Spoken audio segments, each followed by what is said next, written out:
doing? Good, brother. How are you? I'm good. Hey, Coach Norvell mentioned that Jordan kind of, you guys limited him a little bit just to see the younger quarterbacks. How did Jordan look when he was in there? And then if you could just kind of give an overview of the younger guys. Jordan's had a really good camp. He's been consistent, so, we want to we knew what he's been, and he's put the work in, so we want to kind of let those younger guys roll with those older groups, let them operate with the wide out the O-line, the running backs, and I thought those young guys, man, showed a lot.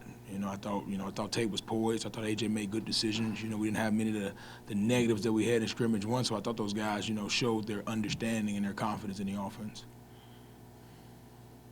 Next would be Kurt Weiler from the Osceola. Coach Norvell talked about Johnny and a few plays he had again tonight. I know that's kind of been a theme of late. He's definitely been stringing together some good days. Coach Dugan talked about how hard he's been on Johnny. I guess what have you seen from him that's really pushed him to kind of, it seems like, play at a more consistent level this preseason?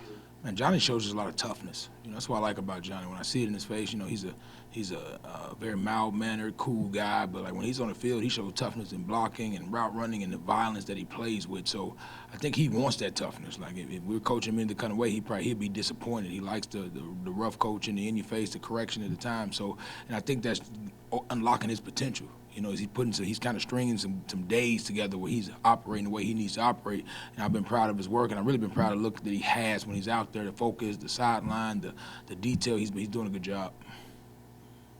Next will be Chris Nee from Knowles 247. Hey, Alex. Good evening. Good evening. What kind of identity would you say this offense has formed this preseason, especially over this past week when you guys kind of put it through a lot of things? Well, yeah, I mean, two words come to mind is just unity and toughness. I think that they're playing together. They're supporting each other, even on the bad plays. It's easy. When you go into a scrimmage, it's either touchdown or everybody's sad. But I think what they're doing is they're supporting each other through the mistakes, through the positive plays, through the correction. So they're knowing their teammates' corrections. Like, hey, I saw you mess that up last time. Now I see you correct it. So what I like is the support and just the toughness, man. I mean, those backs are running hard. I mean, the receivers are really running. I like the toughness that they're displaying, even on the back end as we're coming through camp. It's been pleasing to see. We'll go back to Ira. As you guys have been trying to develop some depth, at different positions, especially at the center this week, what have you seen out of those guys who have gotten opportunities to learn maybe new skills or step up this week? Well, I threw some monkey wrenches at them. I make it uncomfortable as possible. So, like, I told a couple of guys that played right all camp that they playing left today. I told some guys that been playing right to play left. Like, I threw some monkey wrenches at them today, which caused more focus penalties. We got to correct that.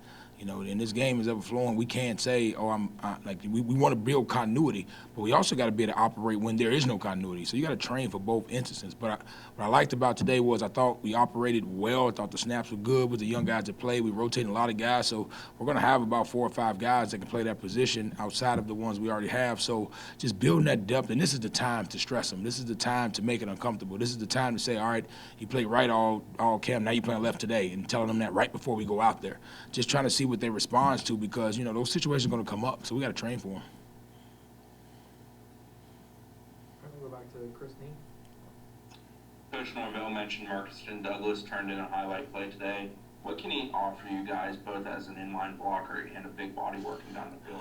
What I like about Marquise is the true process of development. He came in, had a rough deal where he wasn't able to operate when he first got here. He has a medical kind of deal that he had to sit out. That he came back the next year, he was too big, had to lose weight, get his nutrition right. Now he got an off season, but he has fought through. I mean, he even spent some time in my room for a little while as an old lineman, but like now getting to see him progress and his body take shape and his understanding, and he's getting to display his skill, which what we saw when we took him.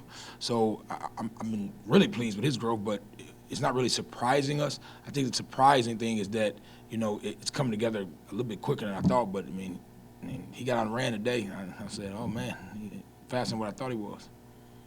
Next will be Perry from Tomahawk Nation. How would you evaluate communication with the team so far? Not even between you guys, but even between themselves.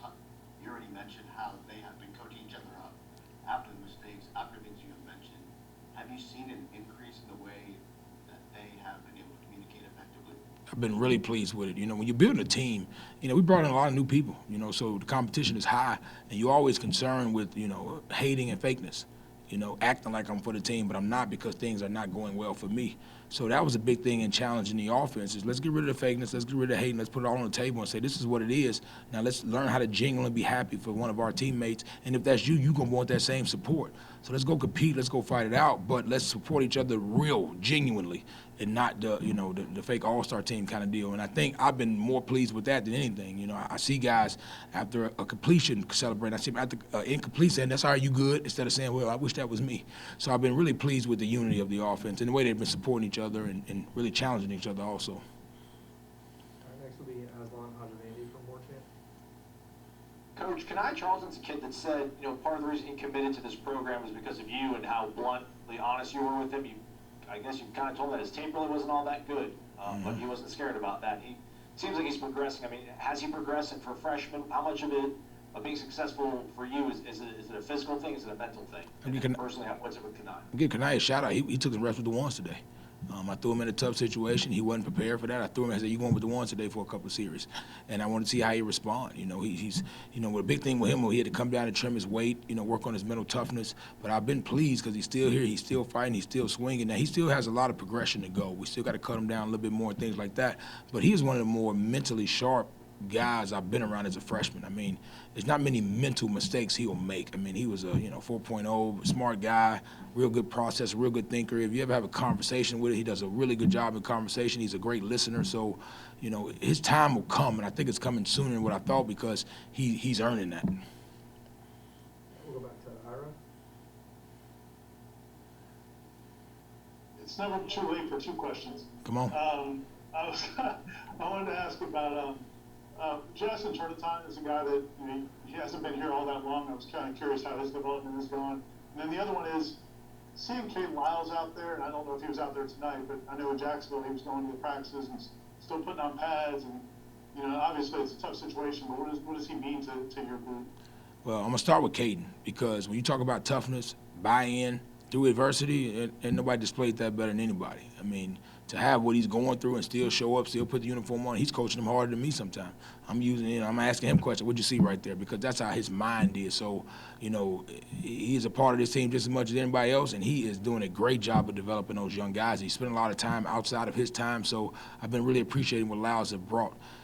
So, I'm super excited about Lyles. Now, what was the other part of the question you asked me?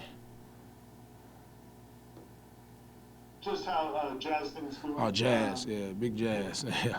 Well, Jazz was another guy through some challenging situations. I repped him at guard, right tackle, left tackle, and he's new in the offense because I like giving him that challenge and also questioning his effort. I want to push him past those 4 and 5, 6 rep deals and trying to see, can you play 8, 12, 14 reps in a row and really challenge him and challenge his conditioning. And today was one of the, I would say early on, one of the first times I seen him fight through good mentality and good things like that. And Jazz knows, this is a swing for him. This is the last swing. So I think that part of it also is challenging him to challenge himself, where I don't have to go outside of my character to challenge him. He's doing a good job of holding himself accountable.